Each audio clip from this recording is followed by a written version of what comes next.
Let's take 3 deep breaths.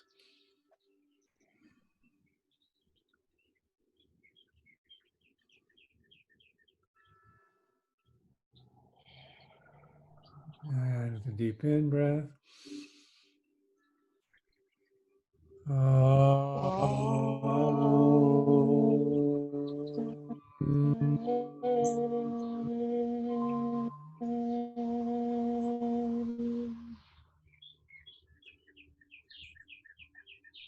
Shanti, shanti, shanti.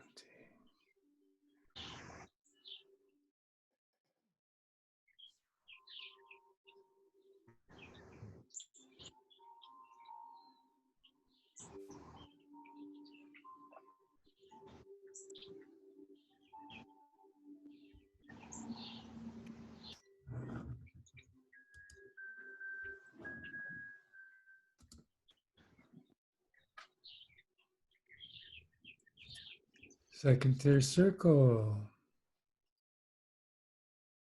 Today is June the 21st. Well, we're past the longest day of the year. So the days will start getting shorter. No religion. Well, this is our last day with Mr. Buddhadasa Bhikkhu. Thank you very much. And we're going to start with what he calls the freedom of non-attachment, or non-attachment is free. You know, in the Buddhist tradition, non-attachment is one of the highest achievements. And we have something similar in the Christian tradition, which he's going to talk about. Non-attachment. Non-attachment, he says, is something wonderful, priceless, and extraordinary. It's the heart of every religion. If there is a God, it can only be found right here in non-attachment.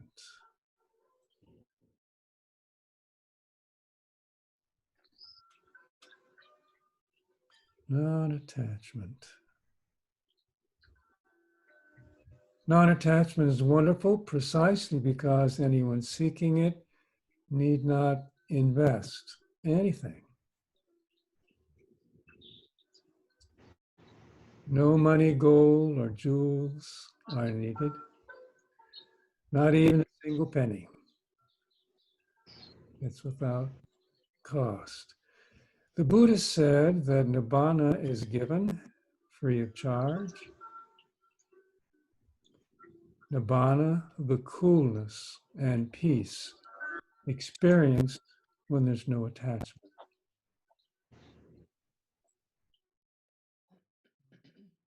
These things are related. Nibbana, a coolness, a lack of burning, and peacefulness experienced when there's no attachment. And it doesn't cost a penny, nothing to pay. Jesus said what amounts to the same thing. He invited us to drink the water of life, the water of life for which there is no charge. And Buddhadasa sees the experience of non-attachment as equivalent to the water of life, the water of life. Jesus said this at least 3 times. Here we go. Let him who is thirsty come. Let him who desires take the water of life without price.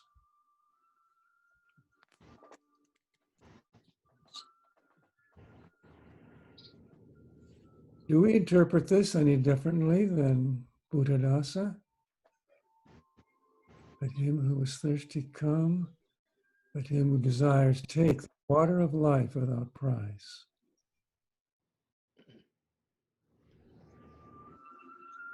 Have we ever heard a sermon on this? What does this mean for us? If you're seeking God, Seeking God, who thirsts that experience of God, the water of life. This call of Jesus is identical to what is taught in Buddhism. The Buddha said that we give up this and give up that and keep giving up things until everything is surrendered. Give up everything, take nothing back.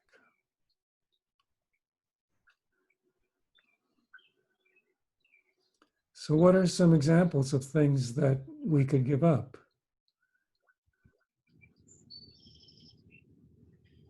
Our attachment, our to our stories, what has to be, letting go. Our stories. How about being right? Yes. Or that thought of this is not right or this is wrong, right? They are wrong. Yeah. This is wrong. Give up that. Give up everything, take nothing back. So this all has something to do with the idea that there is an I who is right, and there's some thems out there who are wrong. Give up this, give up that. Take nothing back. Well, why do we make donations then? Why do we give donations? Not for ourselves, of course, but to help our fellow human beings so that they may also reach that which requires no financial investment.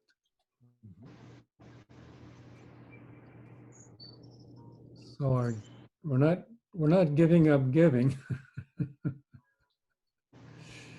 We still make donations, but not for ourselves. So he suggests our giving needs to be without a selfish desire for some outcome or to get something back. You know, Steve, this is a great quote when I read this, why do we make donations then? It's that spirit consciousness when we're grounded without expectations and we offer a feelings and needs guess, the universal human needs that we all yearn for, long for.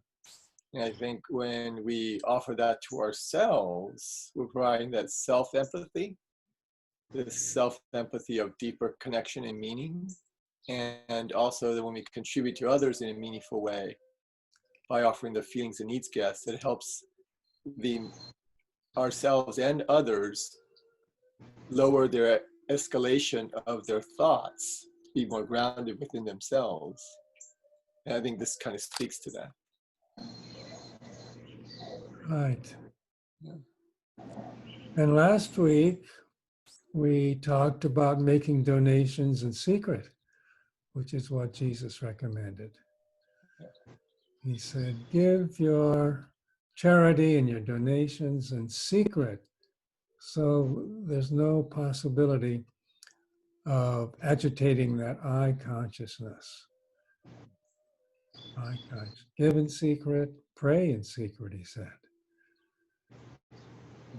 You're not showing off or having others see that, I see you gave this amount. That's a lot of money. You really gave a lot. Right.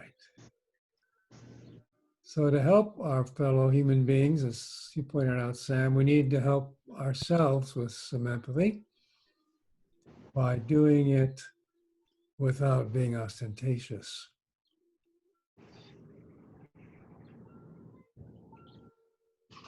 Jesus added further that what you received without pay, give without pay. What you receive without pay, give without pay.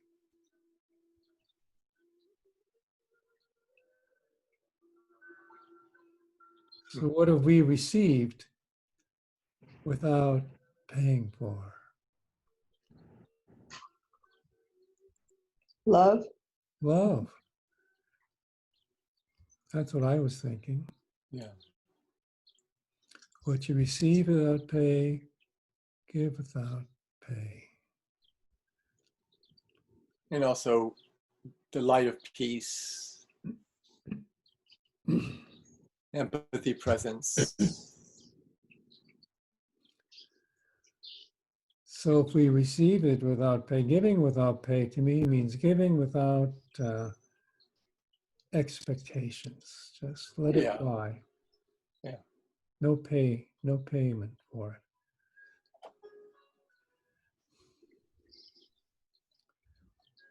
Once we've got it, we are obligated to pass it on to our fellow human beings for free. So it's not enough to receive the love. We're obligated to pass it on to our fellow human beings for free with no expectation. So I think this is particularly true with individuals who, for us, we experience as difficult. In my life, I know there are some people I'm just so connected to and at ease with. But there are other people I've experienced who I'm not that much at ease with. I experience them as being difficult. Now, I must say that when I have reached out to people who are difficult, sometimes there is a complete 180-degree turn. The person who I thought was difficult turns out to be so kind and loving and friendly. On the other hand, sometimes I experience people who are difficult remaining difficult. Just remain difficult. This can be true among friends and family. You can have a family member whom you experience as being difficult, who gets under our skin. So here Buddhadasa is saying, once we've got the love, we are obligated to pass it on, particularly to our difficult fellow human beings, for free, with no expectation. No expectation that they won't stop being difficult. They may, or they may not. But we're obligated to pass it on, particularly to those people who are difficult. So it doesn't mean we let them run over us like a rug, or accept their points of view, or behave in the same way that they behave, or condone behaviors that we don't think are appropriate. But it just means we learn the art of being with people who are difficult and being at peace with ourselves, not reacting, but just getting who they are and giving them the love of respect, respecting them for who they are. Maybe actually they're doing their best, and we respect them doing their best. So in that way, we pass it on to our fellow human beings for free. Anybody have a difficult person in their lives?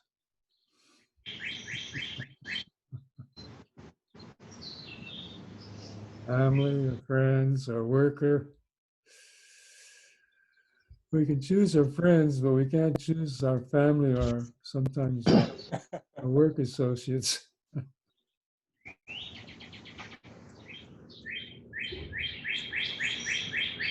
Hello, birdies. I hear the birdies, Jan. Yeah, want me to turn them off? No, I Okay. love it. I love You nature. like it? Okay. They're serenading us. Yes. So Buddhadasa says this state in which we currently exist is death, in quotes, death. Because everyone is dying, they don't reach God, they don't reach the ultimate.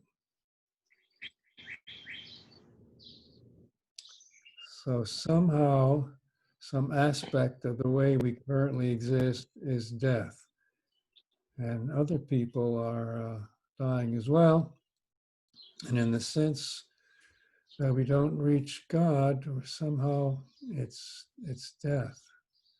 He goes on, yet if we follow the teachings of Jesus, we are born again at once.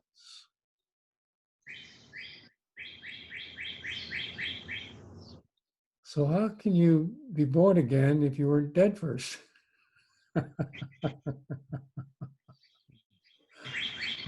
If you're alive and kicking, and then what does born again mean? You're already born. So this idea of being born again has something to do with the consciousness of somehow death. Jesus says we need to be born again. The word reborn here comes to mean a life without ego, free of I and mine.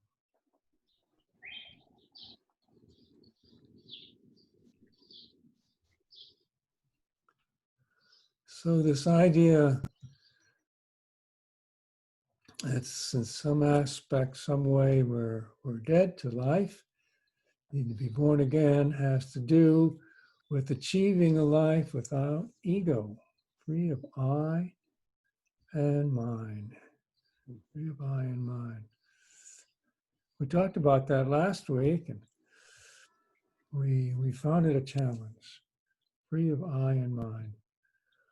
So during our last session with Buddhadasa, we're going to address it one final time.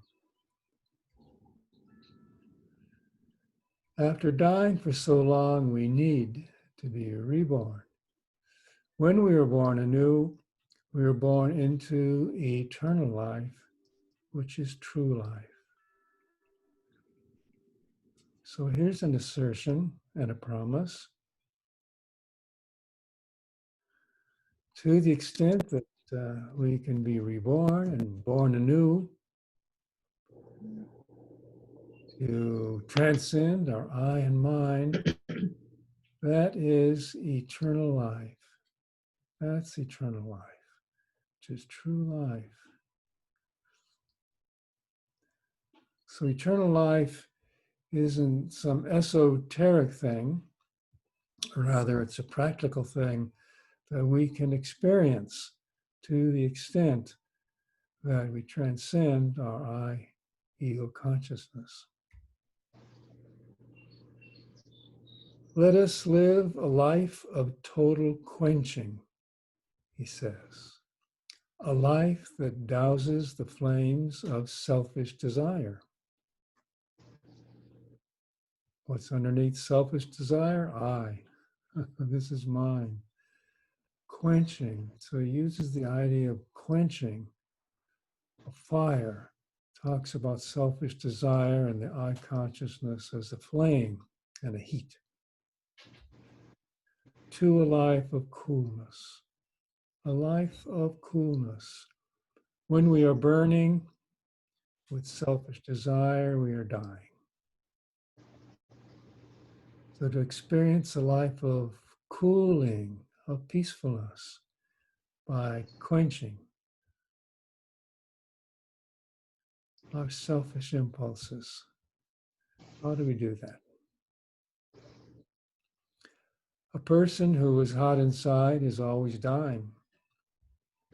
His attachment to I is never quenched. His ego hasn't yet been doused. It boils and bubbles inside her with the heat of fire. It has to be cooled down.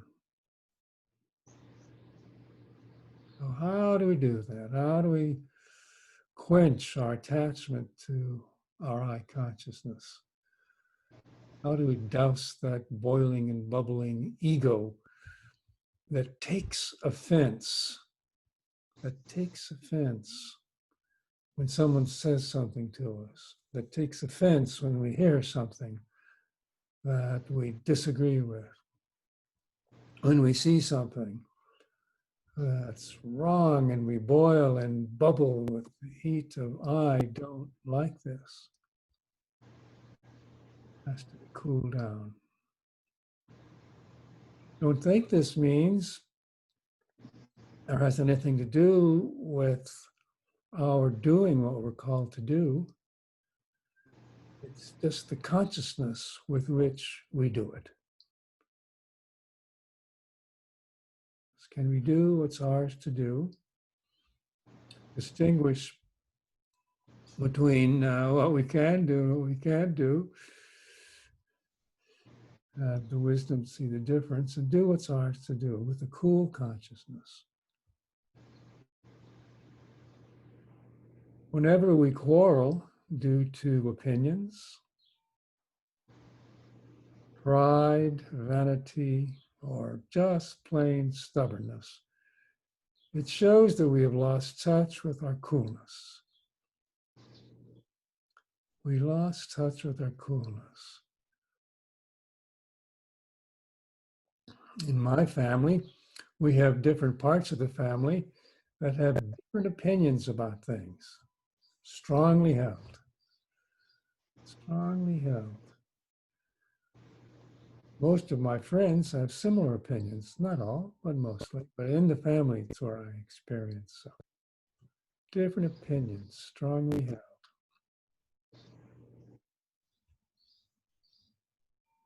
We don't quarrel much in our family with regard to different opinions. We just try and avoid those topics of conversation. At such moments when we quarrel, we are out of our minds. We're crazy.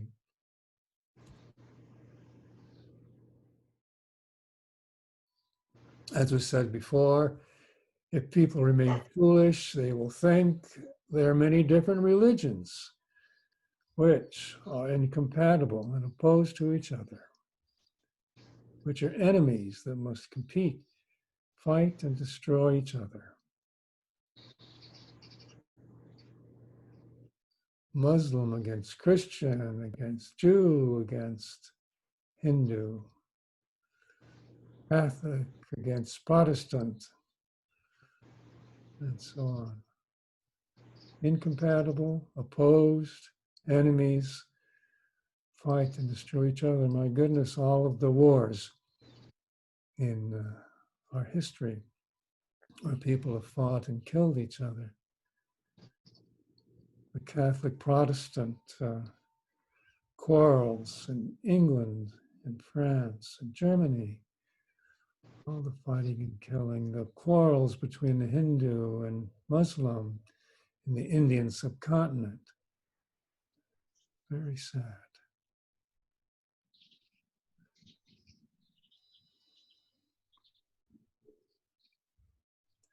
Everyone thinks we are right, they are wrong.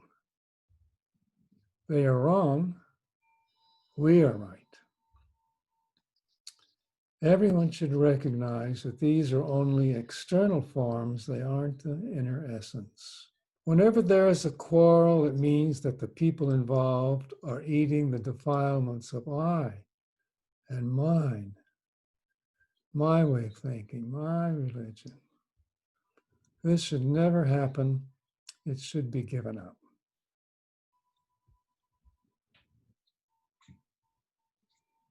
That's all wonderful to say, but how do we do it? So I thought about this, and I said, let's do an exercise. let's do an exercise to see how we might give up I and mine. Or if we can't give it up, at least imagine.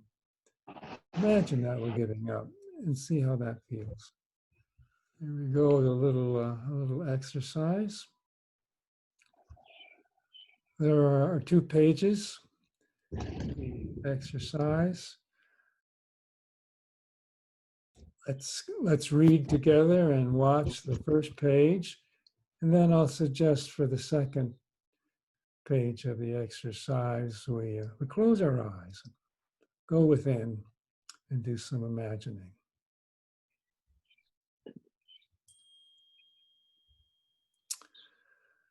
Think of a family member who has an opinion totally opposite from yours.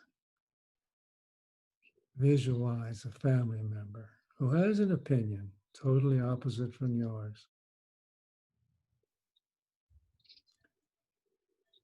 Now, can you imagine there's no longer an I who is right?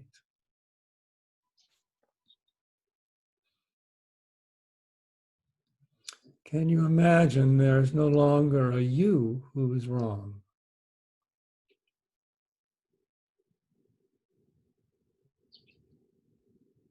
Can you imagine there's no longer an I, no longer a you? So let's prepare to go inside, and I'll guide you through a process of this. Let's take a deep breath together. Another deep breath. Then a third deep breath. And allow our eyes to gently close. Notice our feet in touch with the earth, the balls of our feet, the heels of our feet. Be in touch with the earth. Now I'm going to ask you to imagine. So look into your mind. Imagine only there are 2 bodies.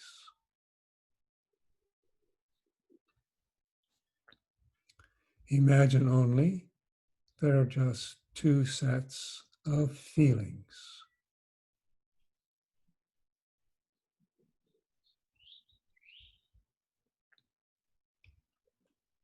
Imagine only 2 different perceptions, 2 different ways of perceiving.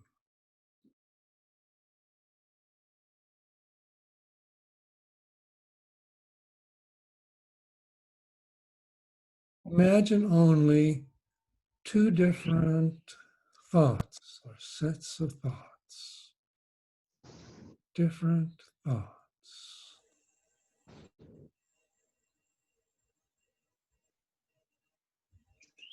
Imagine only different consciousnesses, different consciousnesses.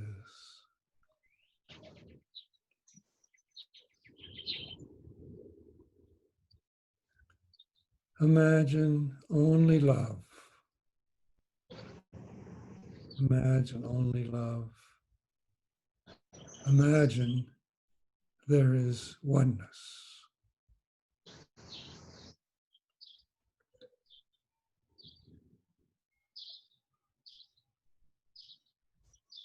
Only love and oneness.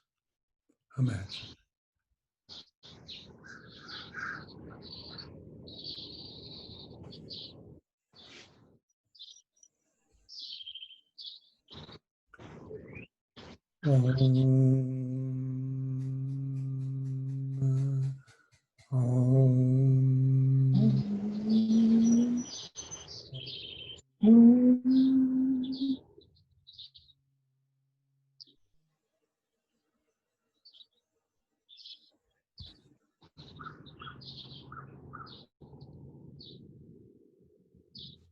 That's the exercise.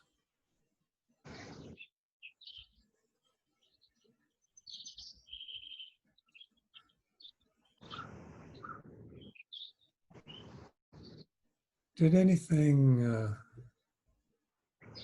come up that you wish to share? Any experience for you come up you wish to share? Thank you, Steve. It felt lighter. And I could feel my breath breathing from my abdomen. And it felt more warm and relaxing. And less tension in, the between the eyebrows. Thank you. A rebirth. That's a rebirth experience.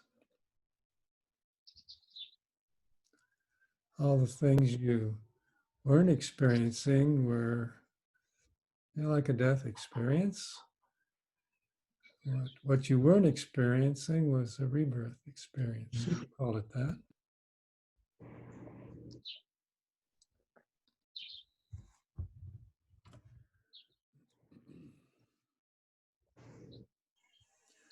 Well, let's talk about old age. Old age. I want to prepare for old age.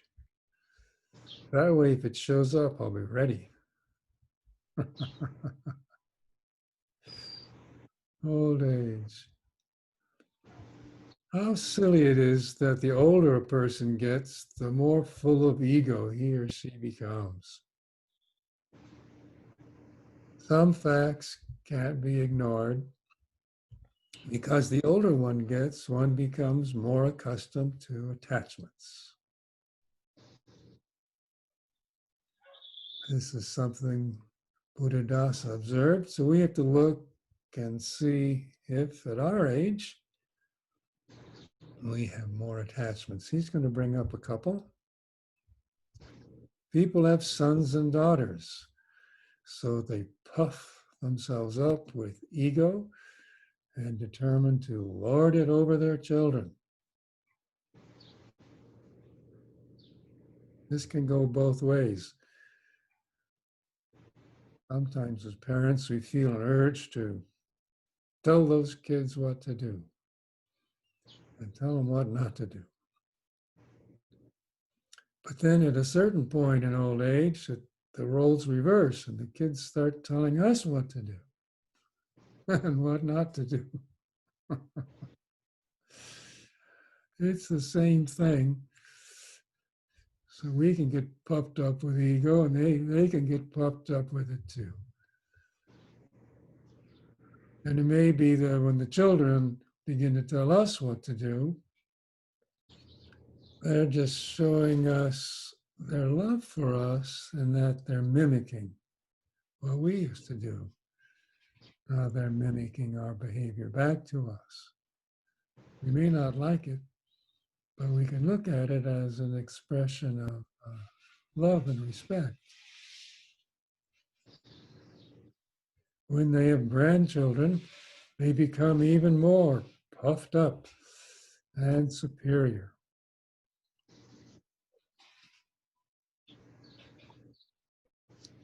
I have relatives who really wouldn't brag about their children, but they have no compunctions about bragging on and on. How about the grandchildren? So in a way, it's puffing up our egos. Therefore, old folks should be very careful and alert. They should try to return to being like children again. Children really aren't puffed up with ego like that, especially the younger kids. You watch kids playing, they aren't puffed up with who they're, well, I don't know. Isn't it true that when you're a kid and someone says something, you can say, well, my old man could beat up your old man. Or if we want to upset someone, we say, well, your mother's mustache. But mostly children don't have those attachments. They haven't formed them yet. So can we be more like children again when we get older? Not now, of course. To be like a child is a practice that leads to non-attachment and voidness. Jesus saw that, didn't he? He said, suffer the little children. He saw the little children as examples, not as annoyances, but as full of life and as examples. So the children is a practice that leads to non-attachment and voidness. Maybe that's why for some of us, it's so delightful to watch children at play.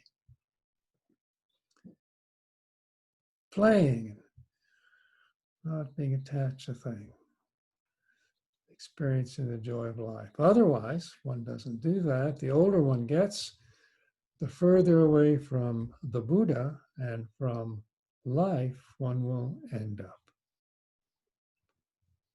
So if you start to maintain all these attachments when you're older, the Buddhists get farther away from Buddha, and the Christians get farther away from life, the water of life. Or as Ben pointed out, the experience of God. Experience of God. The older we get, the more youthful we should become.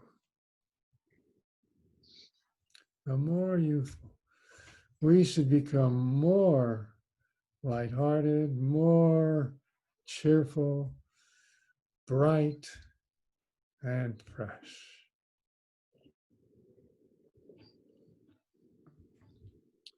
Steve, I wanted to offer this thought. Sounds like we were this way to begin with.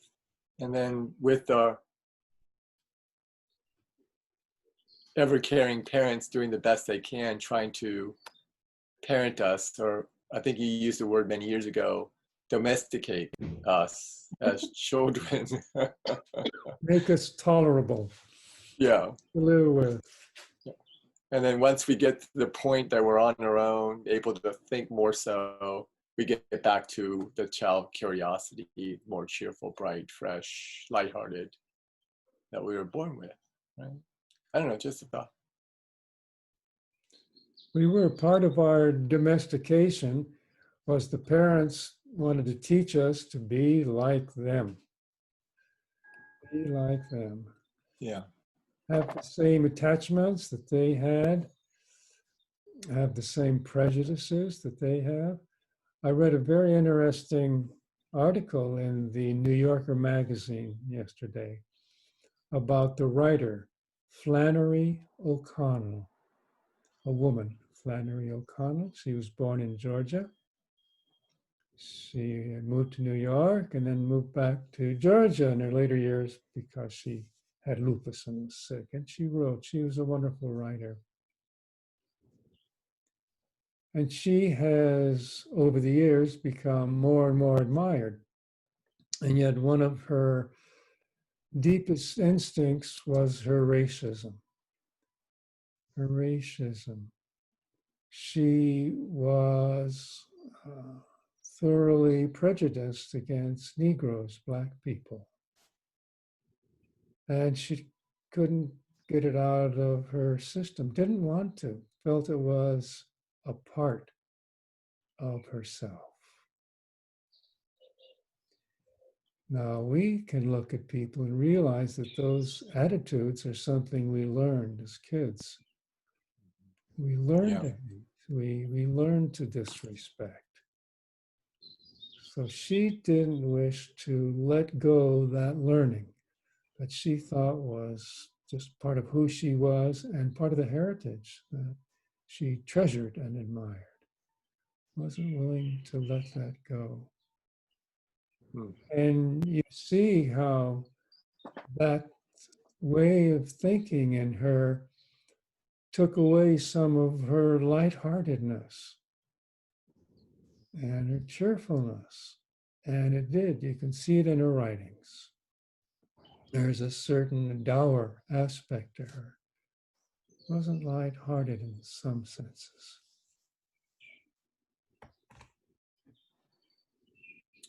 Thank you, Sam. Mhm. It sounds like she also had a moments of consciousness and the searching for the truth of the oneness. Yeah. She said that in her heart of hearts, she knew this was wrong. Yep. Yes. But in another part of her, she wasn't willing to let it go. Yeah. That's the entrenched programming. Yeah. I understand. What was the name of the famous black writer who lived in Paris for a long time? James Baldwin. James Yeah. Baldwin was a famous writer at the time of Flannery O'Connor. And a friend of hers, and James Baldwin was a wonderful writer, but he was a very black-skinned individual, very darkly pigmented, and had strong African-American features. Anyway, a friend of hers, a writer friend, asked her if James Baldwin could come and visit her in Georgia. And she said, certainly not. If it were in New York, it would be okay. Down here, it would offend people's consciousnesses, and I am not willing to do that. Mm. I am not willing to do it. Now, this, we have no idea if James Baldwin would have been willing to visit her or not, but that's what she replied in a letter to her friend. So it's not black and white, this business. It's not black and white. There's nuances, and it's difficult. Each of us, I think, need to find our own truths and head there. All right, so here we go. Lighthearted, cheerful, bright and fresh. All of us begin at a point where we're full of clinging in our adult lives, then steadily reduce the clinging until we don't cling to anything anymore, until we reach the point where everything is voidness, void of I and mine. I like that. It's I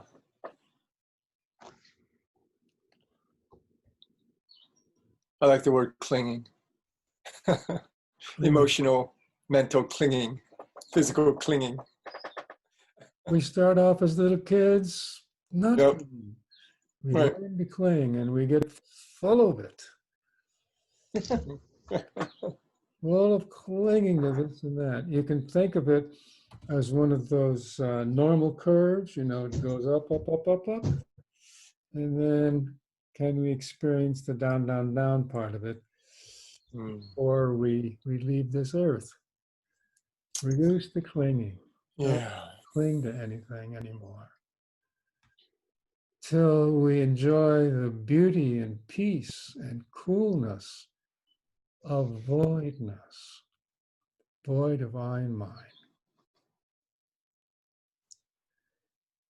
Even if we don't always experience that voidness of I and mine, can we point our ships and sail in that direction?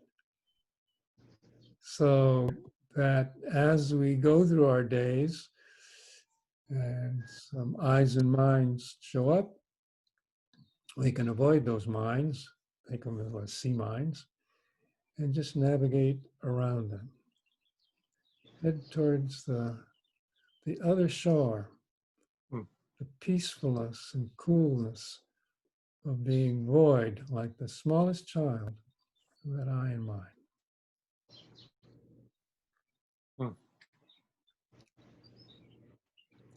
Understand that in essence, everything has been void from the start.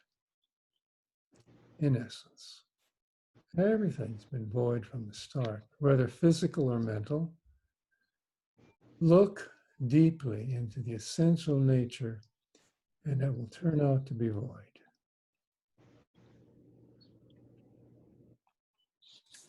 Look deeply in the essential nature. Turn out to be void. There's no clinging there anymore. Even though the mouth says, I am, or I have, the mind doesn't feel any clinging, any attachment. Mouth is one and mind another at all times. And Buddhadasa closes his comments to us by hoping that you will practice in this way.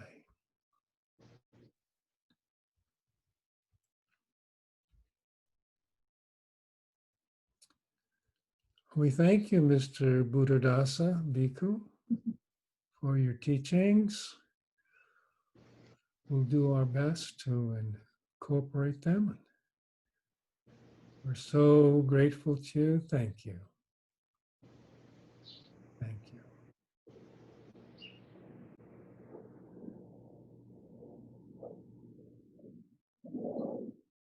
Any final shares before we close our session today? I got a question, Steve. I'm wondering,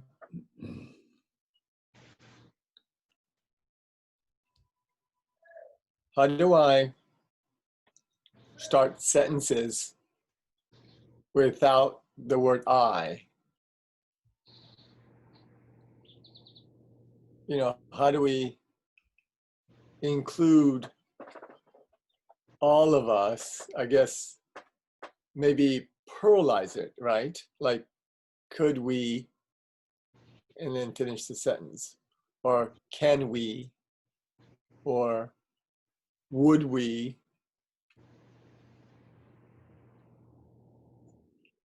You know, so it's inclusive. I got it, Sam. Yeah. I got it. I think that works as long as we don't approach it with an attitude of manipulation. It's perfectly okay to say I this or I that. That's how we communicate. It's simple and it's natural. I this and you that.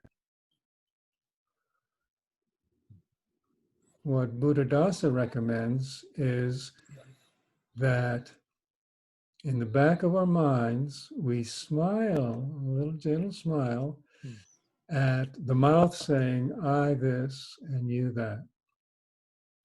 And behind that smile, we notice there is no I, there's no you.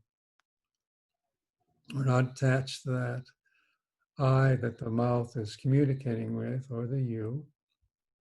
So we just have a little smile way back in the depths of our consciousness at how we need to communicate simply with others, and yet we don't want to misconstrue that as being who we are. So we just have a gentle smile at it. We don't need to let others know about it. It's just our own coolness where we have quenched our attachment to that I and you. We're just gently smiling at peace with it. Thank you. It's a good question. Good question. Thank you for answering. It's good to be straight and simple. Straight and simple. I have it's 10:02. Are we ready to close our session? Let's take 3 deep breaths together.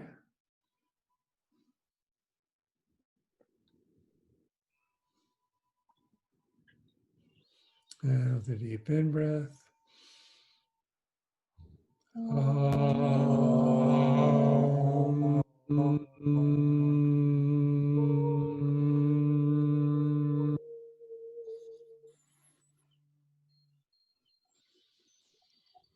Shanti, Shanti.